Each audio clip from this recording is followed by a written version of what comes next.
Welcome students. Previous lecture में हमने phylum Platyhelminthes की 3 क्लासेस को डिस्कस किया है। आज हम 4th क्लास को डिस्कस करेंगे, क्लास कैस्टोडिया, जिसे हम कॉमनली टैप वर्म्स कहते हैं। ये जो है हाईली स्पेशलाइज क्लास है फ्लैट वर्म्स की। इसकी जो टोटल स्पीशीज़ हैं वो 3500 हैं। जितनी भी इसकी स्पीशीज़ होती हैं वो एंडोपैरासाइट्स होती हैं। एंडोपैरासाइट्स यानी ये होस्ट की बॉडी में जाके रहते हैं, वहाँ से न्यूट्रिएंट्स हासिल करते हैं और बदले में होस्ट की बॉडी को नुकसान पहुँचाते हैं। ये रहते कहाँ पर हैं? तो ये वर्टिब्रेट के डाइजेस्टिव सिस्टम में रहते हैं। इनका जो साइज़ होता है, अडल्ट का जो साइज़ होता है वो तकरीबन 1 से 23 मीटर इन लेंथ होते हैं। अब ये पैरासाइटिक है, सो पैरासाइटिक मोड ऑफ लाइफ गुजारने के लिए इनका जो स्ट्रक्चर है उसमें कुछ अडेप्टेशंस होती हैं। इनके पास माउथ और डाइजेस्टिव सिस्टम जो है वो प्रेजेंट नहीं होता। सो ये खाते कैसे हैं? ये जो है न्यूट्रिएंट्स को होस्ट से अब्जॉर्ब करते हैं। ये न्यूट्रिएंट्स को होस्ट की बॉडी से एब्जॉर्ब करते हैं अपनी बॉडी वॉल की मदद से। तो ये जो इनकी बॉडी वॉल है, इनकी जो बॉडी वॉल होती है, यहाँ से क्या करते हैं? न्यूट्रिएंट्स को अब्जॉर्ब करते हैं। Proglottids, series of repeating units, ये जो लॉन्ग जो है सीरीज ऑफ रिपीटिंग यूनिट्स हैं, इनको हम प्रोग्लॉटिड्स कहते हैं। जैसे अर्थवर्म की बॉडी जो है वो सेगमेंट्स में डिवाइडेड होती है और हर सेगमेंट के पास अपना एक्सक्रीटरी स्ट्रक्चर प्रेजेंट होता है।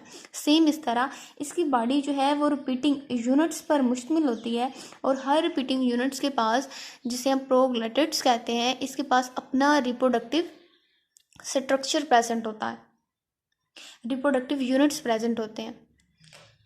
जो अडल्ट टैपवर्म है स्कॉलेक्स। जो अडल्ट टैपवर्म है इसके पास स्कॉलेक्स होता है। ये इसका जो मुंह वाला रीजन है, ये जो इसका मुंह वाला रीजन है, इसे हम स्कॉलेक्स कहते हैं। इसको हम बड़ा करके देखें तो ये जो रीजन होता है इसे स्कॉलेक्स कहा जाता है, यानी हेड रीजन।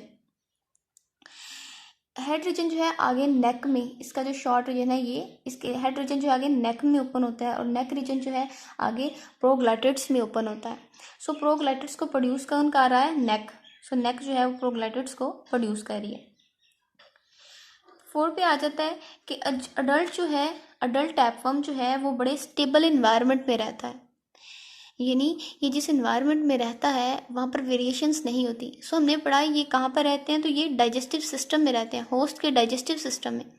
सो जो होस्ट का डाइजेस्टिव सिस्टम है, इसकी जो होस्ट की इंटेस्टाइनल ट्रैक्ट होती है, वहाँ पर इन्वायरमेंटल वेरिएशंस नहीं होती। सो ये बड़े स्टेबल इन्वायरमेंट में रहते हैं।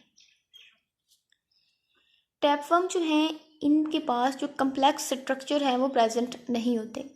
सो हम कह सकते हैं कि इनमें जो एवोल्यूशन हुई वो कम्प्लेक्स से सिंपल की तरफ हुई है। कम्प्लेक्स से सिंपल की तरफ इनमें एवोल्यूशन हुई है।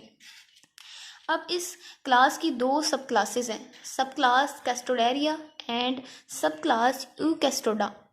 फर्स्ट डिस्कस करते हैं क्लास कैस्टोडेरिया। जो क्लास कैस्टोडेरिया के मेंबर हैं वो सारे एंडोपैरासाइट्स हैं। ये कहाँ पर रहते हैं? तो ये रहते हैं जो प्रिमिटिव फिश है उसके सिलोम और उसकी इंटेस्टाइन में रहते हैं। इनमें जो टोटल स्पीशीज़ हैं वो तकरीबन 15 आती हैं। अब जो सब क्लास कैस्टोडेरिया के मेंबर्स हैं, इनकी कुछ खसूसियात क्लास ट्रिमाटोडा से मिलती हैं, जबकि कुछ खसूसियात जो इनकी कैस्टोड से मिलती हैं। अब कौन सी खसूसियात हैं जो इनकी ट्रिमाटोड से मिलती हैं? सो ट्रिमाटोड्स की तरह इनकी जो कुछ स्पीशीज के पास सक्कर्स प्रेजेंट होता है। हमने क्लास ट्रिमाटोडा में देखा था कि उनकी बॉडी में 2 सक्कर्स प्रेजेंट होते हैं। एक इंटीरियर होता है जहाँ पे माउथ रीजन होता है, माउथ पे एक शक्कर प्रेजेंट होता है, और एक इनका पोस्टीरियर रीजन पे एक शक्कर प्रेजेंट होता है। सो इनके पास भी क्या होते हैं, इनकी कुछ स्पीशीज में शक्कर्स प्रेजेंट होते हैं। प्रोग्लाइटिड्स जो है इसमें एब्सेंट होता है। हमने जो कैस्टोड्स की खसूसियात में देखा कि इनमें इनके पास प्रोग्लाइटिड्स होता है, यानी सीरीज ऑफ रिपीटिंग यूनिट्स होते हैं, लेकिन इनके पास क्या होता है? प्रोग्लाइटिड्स एब्सेंट होता है। इनके पास जो रिप्रोडक्टिव ऑर्गन्स हैं, सिर्फ एक सेट होता है रिप्रोडक्टिव ऑर्गन्स का। मेल और फीमेल जो है उनका सिर्फ एक सेट होता है इनके रिप्रोडक्टिव ऑर्गन्स का। जबकि प्रोग्लाइटिड्स कैस्टोड्स की हमने खसूसियात पढ़ी कि जो उनकी बॉडी जो होती है वो सेगमेंट्स में नहीं, रिपीटिंग यूनिट्स में डिवाइडेड होती है और हर रिपीटिंग यूनिट के पास अपना रिप्रोडक्टिव सेट होता है।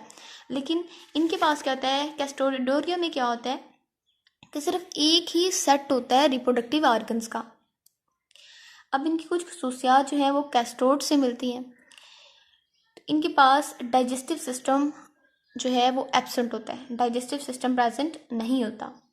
इनकी जो लार्वा स्टेज है वो कैस्टोड्स की तरह का ही होता है। इनका जो लार्वा है उसकी शक्ल कैस्टोड्स की तरह की होती है। इनके पास पेरेन्काइमल मसल सेल्स प्रेजेंट होते हैं।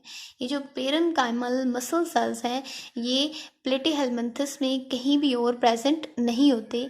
ये सिर्फ कैस्टोड्स की ही खसूसियात है कि ये पेरेन्काइमल मसल सेल्स इनमें प्रेजेंट होते हैं। अब इन खसूसियात की बिना पर ये सुगेस्ट किया जाता है कि इनका जो स्ट्रॉन्ग फाइलोजेनेटिक रिलेशन है वो कैस्टोड्स के साथ है, इसलिए इसको सब क्लास जो है कैस्टोडेरिया का नाम दिया गया और कैस्टोड्स में रखा गया।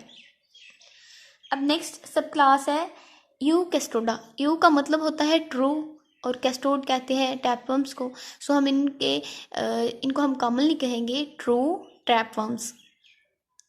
अब ये जो है ये जितने भी ट्रू कैस्टोड्स हैं, जितने भी जो कैस्टोड्स हैं, ट्रू टैपवर्म्स हैं, वो सारे यू कैस्टोडा में आते हैं। सो इनका जो लाइफस्टाइल है वो क्या होता है, पैरासाइटिक मोड ऑफ लाइफ गुजारते हैं। सो पैरासाइटिक मोड ऑफ लाइफ गुजारने के लिए इनकी बॉडी में कुछ स्पेशलाइज्ड अडेप्टेशंस होती हैं। इनकी बॉडी जो है वो 3 रीजन्स में डिवाइडेड है। फर्स्ट रीजन होता है स्कॉलिक्स। स्कॉलिक्स जो है ये प्रेजेंट होता है एक एंड पे, यानी हेड रीजन इसको हम कह सकते हैं। ये जो है इनका होल्ड फास्ट स्ट्रक्चर है, यानी इसकी मदद से ये अटैच्ड होते हैं। इसका जो स्ट्रक्चर होता है वो लीफ लाइक होता है या सर्कुलर होता है। ये जो है ये जो रीजन है ये सारे इसको हम स्कॉलक्स कहते हैं। उनसे बात की है, इसका जो स्ट्रक्चर होता है वो सर्कुलर होता है या फिर क्या होता है, लीफ लाइक होता है। सर्कुलर होता है या लीफ की तरह का बना हुआ होता है। बाज़ यहाँ पर हुक्स जो है ये भी प्रेजेंट होते हैं और बाज़ प्रेजेंट नहीं होते। इनके पास सक्कर्स जो है ये प्रेजेंट्स होते हैं, ये सक्कर्स है। तो ये जो लीफ लाइक और सर्कुलर जो है सक्कर्स हैं। समटाइम जो है हुक्स प्रेजेंट होते हैं। जो टैपम है ये फिर्मली मजबूती के साथ अटैच्ड होते हैं अपने स्कॉलक्स की मदद से। सो ये अटैचमेंट का काम कर रहा है। स्कॉलक्स जो है ये अटैचमेंट का काम भी करता है। सो स्कॉलक्स की मदद से ये होस्ट की इंटेस्टाइन के साथ मजबूती से अटैच्ड होते हैं। इनमें माउथ जो है वो एब्सेंट होता है। अगर हम कॉमनली बात करें तो ये क्या है, ये हेड रीजन पे प्रेजेंट होते हैं। ये होल्ड फास्ट स्ट्रक्चर है इसका। इनकी जो शेप होती है वो लीफ लाइक होती है या सर्कुलर होती है। ये जो है अपने स्कॉलिक्स यानी ये होल्ड फास्ट स्ट्रक्चर है यानी अटैचमेंट स्ट्रक्चर है। तो इसकी मदद से ये होस्ट की इंटेस्टाइन के साथ मजबूती से जुड़े होते हैं। अब नेक्स्ट रीजन आता है नेक स्कॉलिक्स जो है वो नैरो टू फॉर्म है। नेक स्कॉलिक्स से आगे जो इनका नैरो स्ट्रक्चर आता है स्कॉलिक्स से आगे वो इनका रीजन नेक कहलाता है। अब नेक से आगे इनका रीजन होता है प्रोग्लैटिड्स का। नेक एंड थर्ड रीजन इसका स्ट्रोबिला। जो स्ट्रोबिलाए हैं इनके ये थर्ड बॉडी रीजन है। ये थर्ड बॉडी रीजन है। स्ट्रोबिला जो है ये कंसिस्ट होता है सीरीज ऑफ लीनियरली अरेंज प्रोग्लैटिड्स। ये हम देखें तो इनमें क्या होते हैं, लीनियरली अरेंज्ड होते हैं प्रोग्लैटिड्स। ये जो है प्रोग्लैटिड्स हैं जो कि क्या है, लीनियरली अरेंज्ड है।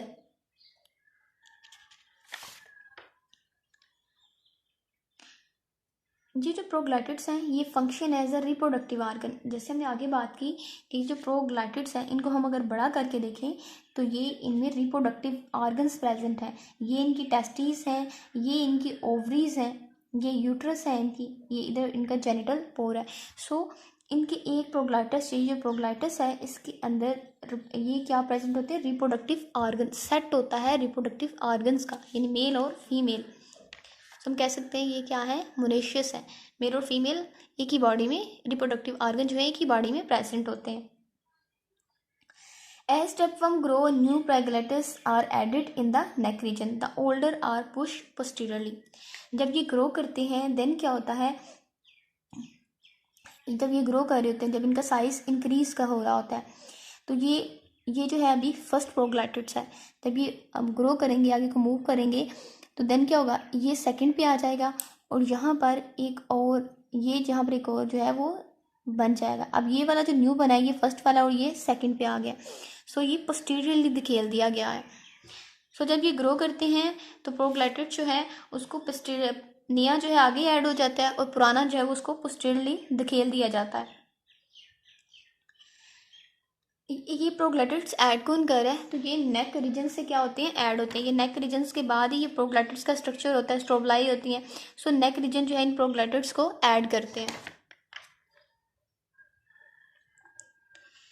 जो पोस्टीरियरली धकेल दिया जाता है प्रोग्लैटिड्स, जो पोस्टीरियरली धकेल दिया जाता है ये मिच्योर होता है और एग की प्रोडक्शन करना शुरू करता है। एग की जो है यहाँ पर फार्मेशन होना शुरू हो जाती है। सो हम कह सकते हैं ग्रेविड है, यानी राइपेंड रीजन है। जो पहला प्रोग्लैटिड्स होता है ये इमेच्योर होता है। जो पहला होता है ये इमेच्योर होता है। ये जो है फर्स्ट वाला है ये इमेच्योर है, जबकि जो पिछले होते हैं, ये पिछले जो होते हैं ये राइपेंड होते हैं, ग्रेविड होते हैं, यानी यहाँ से एग की फार्मेशन होना शुरू हो जाती है। एग फॉर्मेशन यहाँ से होती है। अब नेक्स्ट हम बात करते हैं इनकी बॉडी वॉल की। सो इनका जो आउटर वॉल होती है टैपवॉन्स की वो टैगमेंट कहलाती है। इनके पास डाइजेस्टिव सिस्टम प्रेजेंट नहीं होता। सो इनकी टैगमेंट जो है वो जो है उसका बहुत इंपॉर्टेंट रोल होता है न्यूट्रिएंट्स की एब्जॉर्प्शन में। सो इनकी बॉडी वॉल जो टैगमेंट है ये न्यूट्रिएंट्स को एब्जॉर्ब करती है। ये जो टैगमेंट है ये होस्ट की कुछ एंजाइम्स को भी एब्जॉर्ब करती है। ये जो एंजाइम्स हैं ये मदद देते हैं इनकी डाइजेशन में।